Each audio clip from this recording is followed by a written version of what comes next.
अलग अलग जातियों में टूटने से आप सोचिए कमजोर हो जाएंगे कि नहीं हो जाएंगे। एक है तो सेफ है। मैंने कहा था ना कि बटोगे तो कटोगे।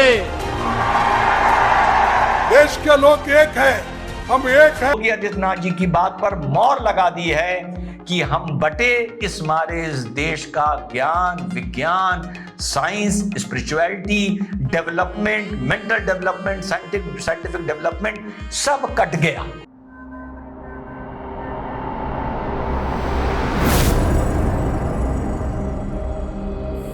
हेलो नमस्कार, सत श्री अकाल, अस्सलाम वालेकुम। कैसे हैं जनाब? तो आज 3 मुद्दों पर बात होनी है। एक तो महाराष्ट्र में जो अजीत पवार रायता बिखेर रहा है उस पर बात होगी, और एक बात होगी क्या नारायण मूर्ति साहब भी झूठ बोल रहे हैं, और ये बातें जाके जुड़ रही हैं बटोगे तो कटोगे।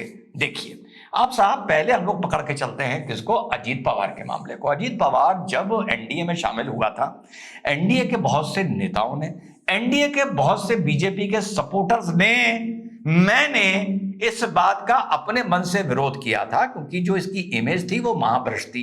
क्या मजबूरी रही होगी भाजपा की इसको ज्वाइन कराने के लिए, मुझे नहीं पता। इरिगेशन स्कीम, हजारों करोड़ का इरिगेशन स्कीम आप लोग को पता होगा। क्या अपॉर्चुनिस्ट आदमी है आप लोगों को पता होगा। कोई दीन अमान आइडियोलॉजी नहीं आप लोगों को पता होगा। लेकिन इतना बता दूं, आपका भाई बिल्कुल भी अजित पवार जैसा नहीं है। ये देख लो, कार्बोनेटेड ड्रिंक का बड़ी प्रिविलेज्ड कंपनी, टॉप कंपनी का प्रमोशन आया, आपके भाई ने कहा नो नो, ये काम नहीं करता आपका भाई। यस किसके लिए कहा? यस बोला आपके भाई ने ग्रोथ स्कूल के लिए। और कितनी बार बता चुका हूं, देश में कोई भी सरकार आए, कोई भी जाए, कोई भी नीति अदले या बदले, एक नीति ऐसी है जो किसी सरकार की ना इस देश में बदलेगी ना दुनिया में बदलेगी, वो है टेक्नोलॉजिकल एडवांसमेंट की।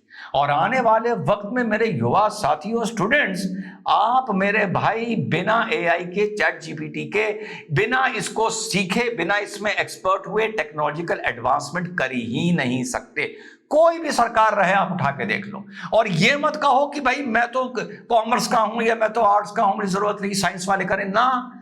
तुम साइंस में हो, इंजीनियरिंग में हो, मेडिकल में हो, मेडिसिन में हो, डिफेंस फोर्सेस में हो, फैशन में हो, डिजाइनिंग में हो, कंप्यूटर डिजाइन में हो, सॉफ्टवेयर में हो, एचआर में हो, मार्केटिंग में हो, राइटिंग में हो, जर्नलिज्म में हो, कहीं कंटेंट क्रिएशन में हो, तुम्हें हर जगह आने वाले वक्त में टेक्नोलॉजिकल एडवांसमेंट का मतलब, अवेयर का मतलब होगा एआई। और आज सीख लो या 5-10 साल बाद सीखो। जिन लोगों ने 30 साल पहले कंप्यूटर का, 40 साल पहले मजाक उड़ाया था, बाद में जाके बढ़ोतरी में सीखा है छोटे छोटे कोर्स करके। सो जाओ मेरे लिंक में, डिस्क्रिप्शन में जाओ, मेरे भाई पिन कमेंट में लिंक पे जाओ। 1500 अर्ली बर्ड्स जो होंगे उनको free of cost 20 AI tools का 3 आवर का प्रोग्राम मिलेगा फ्री ऑफ कॉस्ट। तो आपको 5000 रुपीज का आपको आगे जाकर एक बोनस डिस्काउंट भी मिलेगा। So don't waste your time. और नारायण मूर्ति साहब ने भी टेक्नोलॉजी के बारे में क्या बोला है, अभी अजीत पवार पर थोड़ी सी बात कर लूं,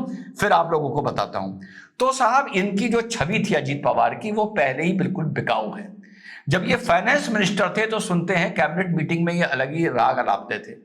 जो बीजेपी के विधायक थे उन लोगों को फंड्स तक इशू नहीं किए जाते थे।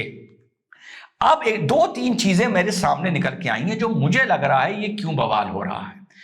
पहला, अजीत पवार को ये नजर आ गया है कि अगर महायुति सरकार महाराष्ट्र में बनाती है और अगर सरकार बनाने के लिए मेरे विधायकों की जरूरत नहीं पड़ती है, तो मुझे वैसे ही महायुति से लात पड़ने जा रही है। तो पहले अपनी जमीन तैयार कर लो, पहले ऐसा माहौल बना लो कि लात पड़ने से पहले कह दो कि लात मुझे नहीं पड़ी है, मैं ही छोड़ के आया हूं। पहला। दूसरा, नवाब मलिक को भी इन्होंने टिकट दिया जिसका बीजेपी ने बहुत विरोध किया था। 5 मुस्लिम इनके अजीत पवार के लड़ रहे हैं, 5 मुस्लिम्स को इन्होंने टिकट दिया है, जो बहुत माना जा रहा है। जैसी चीज फडणवीस साहब ने बोली कि पुरानी आइडियोलॉजी इनकी सेक्युलर की रही है, और हकीकत यह है कि हर सेक्युलर की आइडियोलॉजी वाले की दुश्मनी हिंदुत्व की ताकतों से, हिंदुत्व के बढ़ते हुए वर्चस्व से दुश्मनी रही है। तो दूसरा ये रीजन ये समझ में आ रहा है कि ये देख रहे हैं कि भैया कहीं मुस्लिम वोट जो मुझे थोड़ा बहुत मिल सकता है, कहीं ऐसा ना हो मेरे विधायकों को लेके, जहां मैं भी लड़ रहा हूं, मेरी सीट भी फंसी हुई है, कहीं ऐसा ना हो कि वो ही कहीं खटाई में पड़ जाए और मुस्लिम वोट हमारे ही खिलाफ पोलराइज हो जाए। तो ये मुझे इनका दूसरा रीजन लग रहा है। तीसरा रीजन लग रहा है, कभी कभी नीतीश कुमार भी ये बात करते हैं कि पहले से इन्होंने दोनों बल्लों से बैटिंग, दोनों हाथों से बैटिंग करनी शुरू कर दी। महायुति अगर आ गया तो कह देंगे भैया मैं तो हमेशा से उसी में था। लेकिन अगर किसी वजह से सरकार बनाने के लिए इनके विधायकों की जरूरत पड़ गई और ये कूद के महाविकास अघाड़ी में गए, तो इनको कहने को होगा कि भैया देखो पावर मेरे लिए कुछ नहीं था, मैंने तो चुनाव से पहले ही बोल दिया था कि मैं ऐसी विचारधारा, ऐसे स्लोगन्स में विश्वास नहीं रखता हूं। तो ये इनकी एक भूमि ये पहले से तैयार करके चलना है। चौथा रीजन जो मुझे लग रहा है, और ये वाकई राजनीति में देखने को चीज नहीं मिलती है, इतनी बड़ी बड़ी पार्टियां महाराष्ट्र में चुनाव लड़ रही हैं, इतने बड़े बड़े टॉरिंग नेता वहां पर चुनाव लड़ रहे हैं। मोदी जी ने कहा एक है तो सेफ है, इसका किसी को कोई फर्क नहीं पड़ा। सवाल एक ये उठ रहा है महाराष्ट्र की राजनीति में और महायुति अलायंस के नेताओं में, स्पेशली इवन एकनाथ शिंदे की बात बताऊं, मुझे ये लग रहा था कि जब ये बवाल बढ़ाएगा, या जब ये बवाल बढ़ा कि ये वाली बात आई बटोगे तो कटोगे, तो मुझे लग रहा था कि शिवसेना शिंदे ग्रुप से भी इसके फेवर में कोई बयान आएंगे, लेकिन आए नहीं। और अगर आप मार्क करके देखिए, पिछले 2 दिन में एकनाथ शिंदे की टीम से अजीत पवार के खिलाफ भी कोई बयान नहीं आया है, या बटोगे या कटोगे के पक्ष में भी नहीं आया है, जबकि एकनाथ शिंदे की जो लॉबी है बड़ी एग्रेसिव, हार्ड लाइन हिंदुत्व से लोग राजनीति में निकल कर आए हैं। तो एक इसका मुझे रीजन जो चौथा लग रहा है मेरे साथियों, वो ये लग रहा है कि स्टेट के नेताओं में एक अनकंफर्टेबल फील हो रहा है कि यार ये दूसरे स्टेट का मुख्यमंत्री आके हमारे जैसे महत्वपूर्ण स्टेट में एक इलेक्शन का नैरेटिव सेट कर रहा है। ये बहुत इंपॉर्टेंट बात है जो सबकी बात सुन के पढ़ के मेरे दिमाग में आई कि ये भी एक कॉम्प्लेक्स का रीजन हो सकता है कि कल को अगर महाराष्ट्र में आप सोचिए महायुति जीत के आती है, हिंदू वोट अच्छी मात्रा में महायुति को पड़ता है, भले वो शिवसेना को पड़ता है, पवार को पड़ता है या भाजपा को पड़ता है, ईमान से बताइए इसका सेहरा किसको बन रहा है? मुझे लग रहा है कि इसका सेहरा उत्तर प्रदेश के मुख्यमंत्री को बन रहा है। और ये चुनाव की जीत के बाद बटोगे तो कटोगे, मैंने भी इस पर वीडियो बनाया था, यही नैरेटिव फिर आगे शायद देश में जाएगा। तो इस नैरेटिव को जन्म किसने दिया? इस नैरेटिव को जन्म दिया किसने? योगी आदित्यनाथ ने।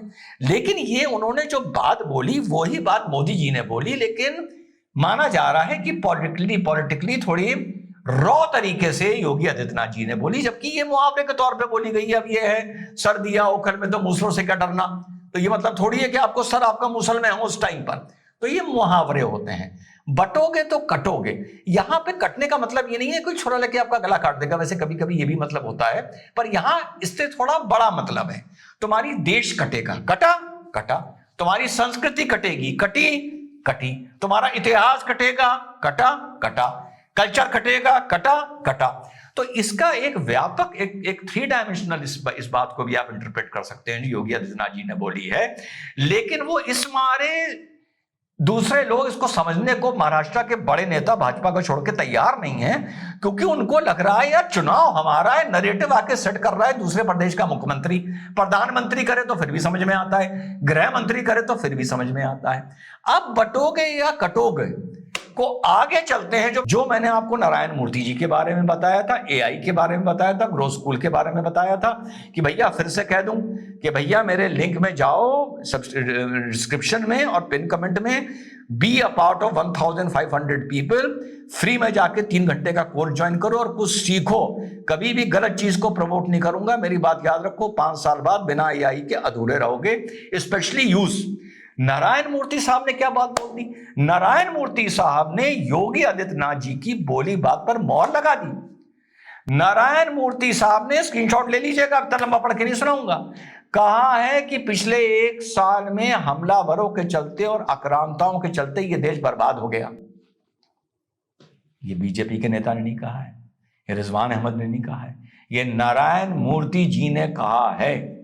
इससे बड़ी मोहर, इससे बड़ी गवाही जो योगी आदित्यनाथ जी ने बोला है बटोगे तो कटोगे, और कटने में मैंने बहुत चीजों को विस्तार दे दिया और आप लोग मेरे हिसाब से एग्री करेंगे उस बात से। नारायण मूर्ति साहब ने उस पर मोहर लगा दी है। नारायण मूर्ति मतलब रतन टाटा के लेवल का सम्मान है इन साहब का देश में और पूरी दुनिया में। इन्होंने कहा 1000 साल में हमलावरों ने हमारे युवाओं को ज्ञान विज्ञान की तरफ जाने ही नहीं दिया, रिसर्च और शोध की तरफ जाने ही नहीं दिया।